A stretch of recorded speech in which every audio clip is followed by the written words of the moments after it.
In a show of solidarity, religious leaders condemned the plot by a 16-year-old Protestant Christian youth to attack Muslims here. More signs of an improving job market. Singapore's resident employment rebounds to pre-COVID levels. And from a galaxy far, far away, some 200 original Star Wars props and costumes have landed in Singapore.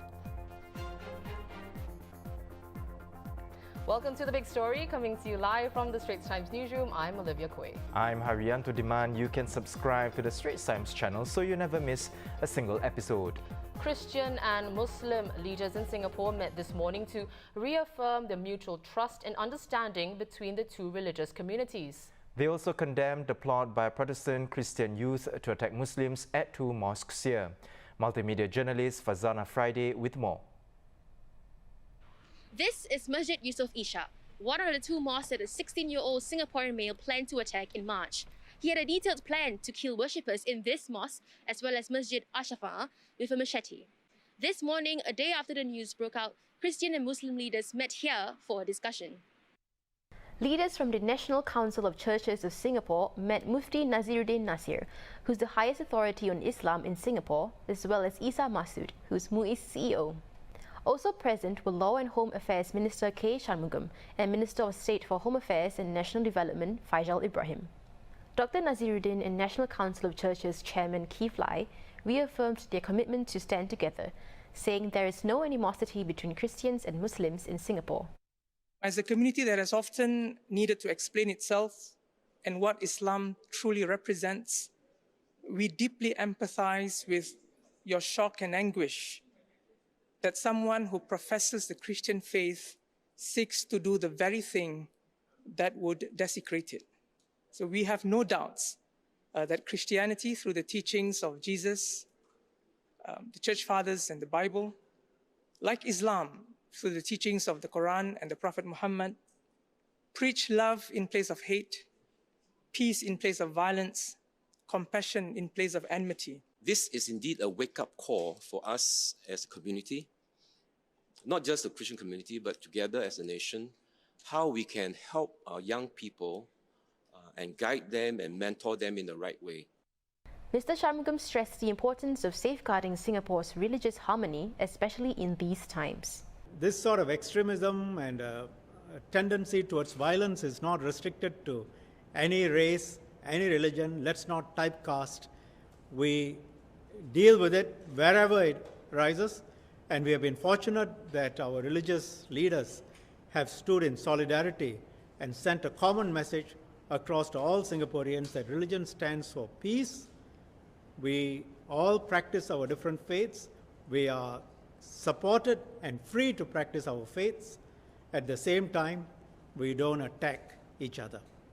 Although his age wasn't a factor of consideration on whether he should be detained, Mr. Shanmugam said that it may play a part on how he will be rehabilitated. Farzana Friday for The Straits Times. Well, let's talk more about this with our Singapore editor, Zakia Hussain. Welcome, Zakia. So the fact that Muslim and Christian leaders, they met today, does it underscore the severity of this particular case? I think it does. You know, the fact that this was a student whose plans were very much well formed. You know, if he was not detected, he might have made further preparations, you know, bought the knife, you know, in preparation for his attack on the two mosques in the Woodlands area. And I think even the news of his arrest sent shockwaves through both, I think, Christian and Muslim communities, but also among other religious leaders. And I thought it was significant that this morning the president of the National Council of Churches, you know, paid a visit to Yusof Ishak Mosque, and I think met the Mufti and several other Muslim and mosque leaders there. And also joining them was Mr. Shanmugam, and I think they all gave the assurance that, look, this form of hatred has no place in any religion, and definitely not in Singapore. And at the same time that it's important to continually work to ensure two things: that the young, that religious leaders educate the young that it's wrong to hate any faith or any religion. And also to be mindful of what they come across on the internet, where it was clear the student was radicalized. And I think the second point is that had this attack been carried out, it would have done considerable harm to religious harmony, because I think people would, you could see retaliatory attacks, and you could see, I think, a dip in people basically questioning those of other faiths. Right. And what about this case is most troubling to you, Zakir? Because you mentioned, he's young, it's his age, whether is it his age, or is it the speed at which he was radicalized, or even his readiness to die in the attacks, or is it something else completely? I think it's a combination of everything. I think the age is particularly shocking. He's the youngest terror detainee to date. The speed at which he's radicalized, certainly, it seems the Nice attack by a militant in France somehow just radicalized him, and within a month, leading up to his arrest, before he was uncovered, he had made fairly advanced preparations, including planning his route, procuring a tactical vest, thinking about putting stickers and where to fit a mobile phone on his vest so he could record his attack, as well as looking around for weapons. He didn't succeed, but he considered using an assault rifle, explored joining the Singapore Rifle Association. And when he realized that it would be impossible to get a rifle, he decided, actually then explored using TATP explosives to make a bomb, decided too risky. And then that was when he started shopping for sort of, machetes or parang-like equipment online. And he did not purchase, but he had identified the $190 Smith & Wesson machete, kind of, saved it in his online cart on Carousel, and was confident that he could save up enough to buy it by then. Right. And not only that, of course, he had mapped out the route. Yes. To the mosques. Yeah. Right, okay. So that's quite troubling, I think. Right. And also, I think the speed at which he was radicalized, that's quite startling. Yeah. Okay. Well, Mr. Shanmugam, he flagged a worrying trend yesterday that 7 young people under 20 years old have been arrested under the ISA since 2015 after getting radicalized through the internet. So, Zakir, why do you think more young people are getting radicalized, especially through online forms? Yeah, I think this is a very different generation. You could say perhaps COVID-19 and the push towards home-based learning kind of saw more people spending time online. What ISD said last night was basically the student kind of spent a lot of time on the internet from their investigations, and perhaps that was what led him. And he also had a propensity for gore and violent material. In fact, that was how he stumbled upon the incendiary ISIS videos, followed by the Christchurch attacker, the Christchurch terrorists, live streaming of the attack, which is still around, followed by the man's manifesto. And I think one thing leads to another, and I think that's troubling. Age, in a way, I guess young people, maybe because they're more impressionable, maybe because they've got limited or less exposure to other influences or moderating influences. I think all these play a part in contributing to his, to how he suddenly changed his beliefs and became radicalized. But at the same time, he was also aware of what he was doing. It was not something he spoke about with his friends or even his immediate family. No one, in fact, knew that he was acting alone. He was acting alone. He was a lone wolf. And I think that was also the case in the previous terror-related arrests. These were folks who had stumbled upon extremist or radical material in their search for information or just because they were looking up stuff. And one thing leads to another, and I think without moderating influences, and I think that that was something the religious leaders appeared to have discussed today when they met as well. How do we? It's not a challenge limited to a particular faith, I guess. In a way, it's a challenge limited to all young people. You could be an environmentalist, you could be a radical driven by some other cause. How do you avoid going online and being sucked into something that leads you down this rabbit hole where you actually want to plan an attack? What more then can government do? Should the monitoring also begin in schools and at home at an even younger age? Because that is something that Reverend Lai brought up as well this morning. He talked about the onus is on the community and schools and at home as well. Yeah. And I think it's a very valid concern. I think most parents would rightfully be concerned and feel that perhaps you should know what your child is browsing or surfing on the internet. Likewise for schools, right? Every student has their personal learning devices, and I think it is perhaps fair or that there's some limits to what can be accessed on them. I think one bigger concern, and I think this is beyond schools, but also in society, should governments and should authorities be more proactive in blocking extremist material from being accessed on the internet. This was something that's been going on for several years now, right?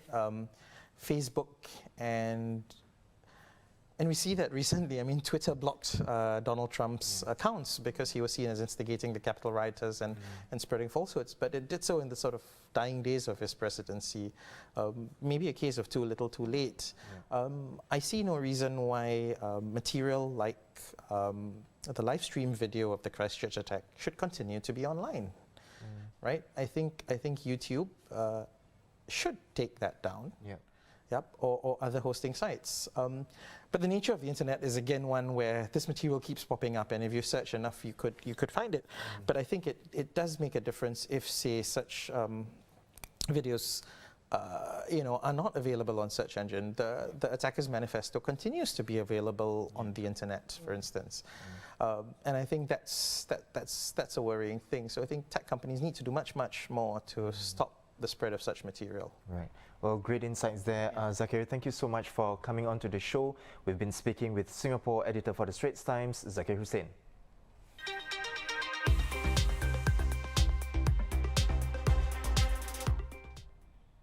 Singapore's resident employment has rebounded and is back at pre-COVID levels, according to latest manpower statistics. Resident employment grew by almost 29,000 in the fourth quarter after rising by 43,000 in the previous quarter.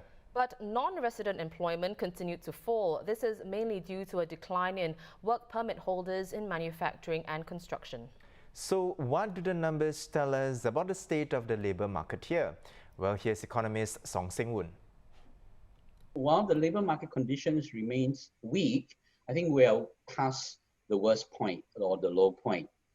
We have seen essentially businesses starting to hire.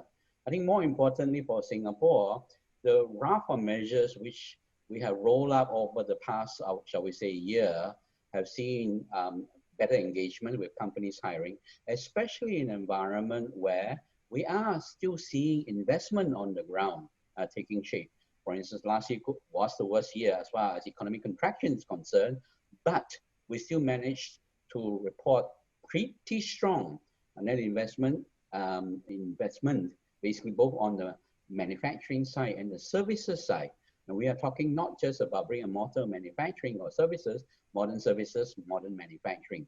So going forward, we're pretty confident that the job created will be higher value. Singapore isn't the cheapest place to do business from. So those who are starting business here, either local and the foreign investment that were pulled in, are going to be hiring people of higher caliber, higher pay, etc. as well.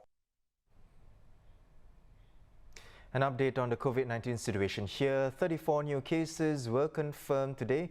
All were imported and placed on stay-home notice when they arrived in Singapore. Well, today's count marks the 6th day in a row that no new infections in the community were identified. More details will be released later tonight. Singapore and India are in talks about gradually resuming commercial passenger flights between the two countries. Travellers under the scheme will be subject to travel restrictions, border and health measures like testing and stay-home notices. Singapore, though, is not discussing an air travel bubble arrangement with India in which leisure travel can resume. The Civil Aviation Authority of Singapore said air travel between the two countries is currently restricted only to special repatriation flights chartered by the Indian government. As of today, about 3,000 workers in the hospitality sector have been vaccinated against COVID-19 after an inoculation program for the industry was rolled out on January 15th. Minister of State for Trade and Industry Alvin Tan said the industry was picked as an early recipient of the vaccine as its workers have been on the front line since March last year, with 70 hotels serving as stay-home notice dedicated facilities. Commuters now have the option of topping up their EasyLink cards remotely through the EasyLink app or TransitLink Simply Go app. Either app will allow users to apply for automatic top-ups and to cancel lost cards within 30 minutes. Users will also be able to top up the cards of family members and track their transport spending through the app. Well, right now, this only works for adult EasyLink cards.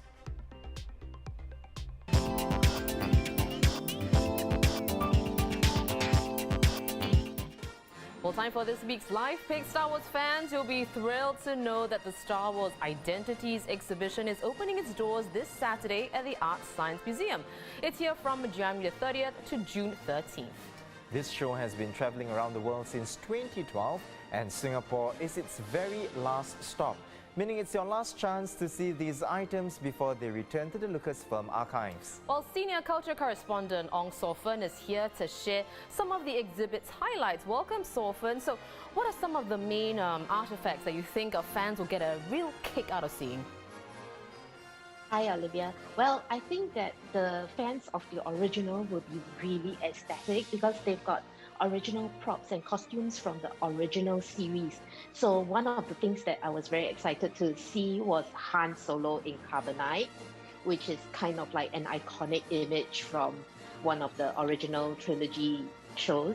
And there's also Princess Leia's sexy bikini, and they've got all these other costumes and props. They have the Imperial Star Destroyer, and they have all the spaceship, the TIE fighters and the X-Wing fighters. So people who remember the original series will be really happy.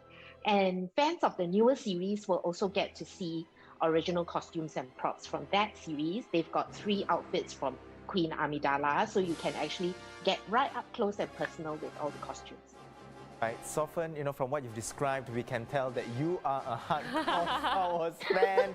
But is this show exclusively catered for those hardcore fans like yourself? Also. Or, can, non-fans or regular fans enjoy it? Yes, I think that you can enjoy it because it's actually a multimedia experience. So this being the Art Science Museum, they've actually always had exhibitions that have got a little bit of hard science coded into the exhibition's DNA. So this one actually talks about nature versus nurture, and they use the Star Wars characters as an excuse to talk about certain things like biology, environment, how friends and mentors, their roles in your life will shape your character. So you get a little RFID bracelet, you create a character, then you can cherry pick your characters and answer some quizzes. Then at the end of it, they will do a character profile for you.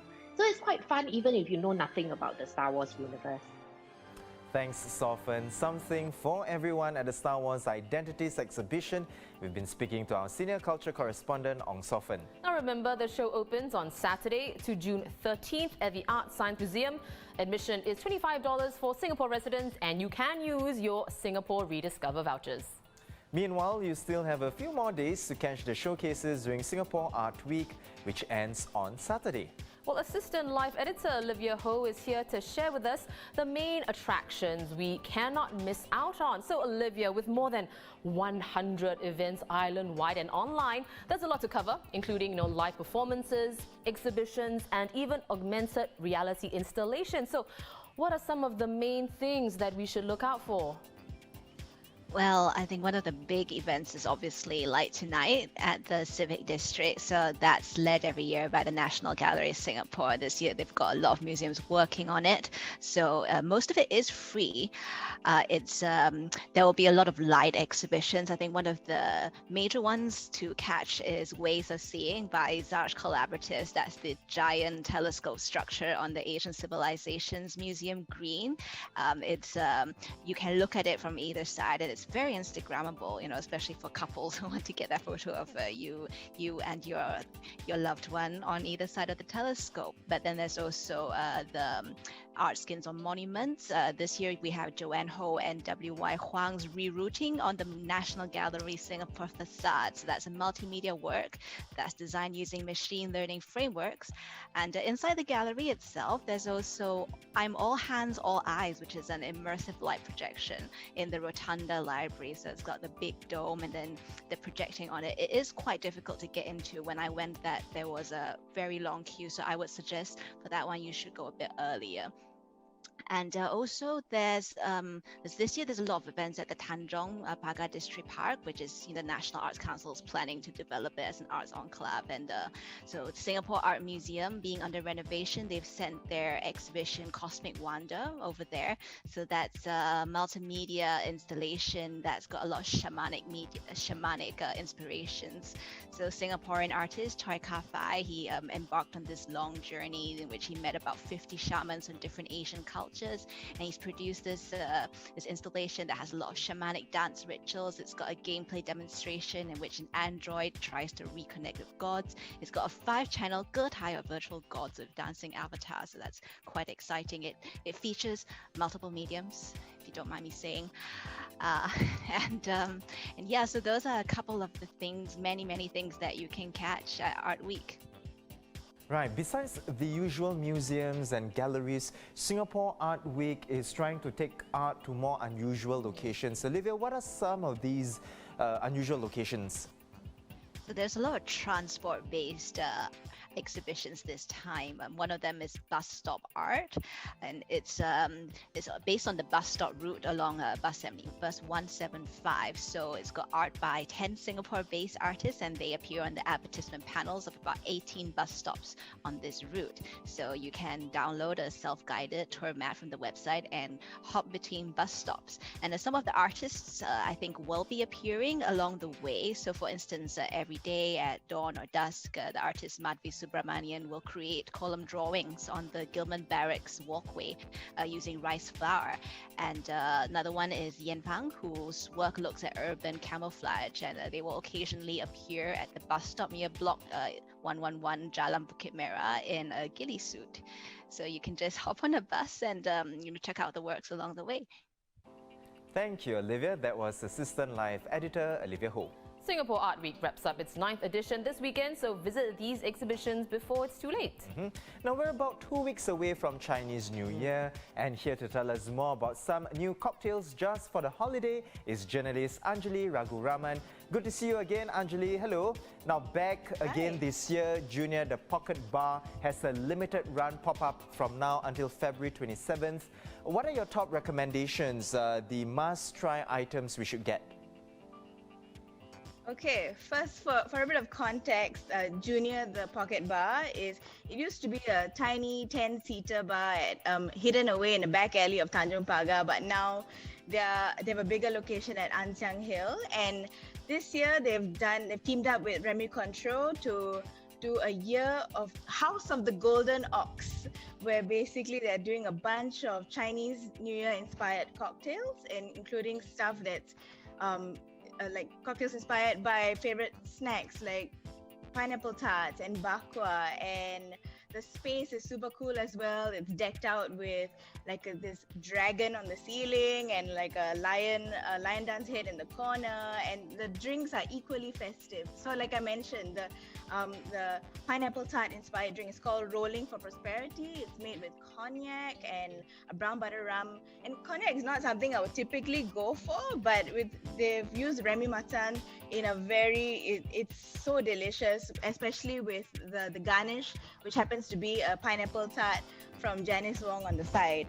And then besides that, like I mentioned, the bakwa cocktail, that one is made with Bruichladdich whiskey, and it's pretty strong, but it also comes with a little sliver of bakwa. And I mean, when's the last time you had a cocktail with bakwa, right? And it all works out really well. I think it's really well done. No, of course, Anjali, given the times that we're in right now, most F&B outlets, they have either a take-home or a make-it-yourself option. So what are those options that Junior the Pocket Bar has? Yeah, like you mentioned, one of the best things, honestly, to come out from way back last year when Circuit Breaker is bottle cocktails, which are super convenient. And Junior is doing 5 bottle cocktails just for this festive period. And like I mentioned, so among the drinks are like the fanning the flames, which is the bakwa cocktail. There's a lychee martini style drink called Ang Pao Nalai as well. It's really light and refreshing and delicious. And they're doing like I mentioned, 5 bottles. Each is a 250 ml bottle, which is good enough for like 2 to 3 servings. Essentially, it goes for $35, and you can take it for home delivery, or you take it away from the bar itself, which is pretty cool. And you can continue the celebrations at home because, yeah, unfortunately this year it's down to 8 people per household for Chinese New Year, right? But this takes away the, I don't know, it makes it so convenient because all you have to do is like open the bottle, pour it out over ice, and enjoy it. And I think it's a nice addition to everything else you would usually have for Chinese New Year at home, like your beer, your wine, your hard spirits. All right. Well, great ideas from our colleagues there. Thank you so much, Anjali. You've been speaking with journalist Anjali Raghuraman. Check out the Friday pages in tomorrow's live section for more ideas on what you can do this weekend. Well, for more news and videos, visit straitstimes.com and, of course, subscribe to our YouTube channel by hitting the red button below. Once again, I'm Haryanto Diman with Olivia Quay. Join us tomorrow for more stories on A Big Story.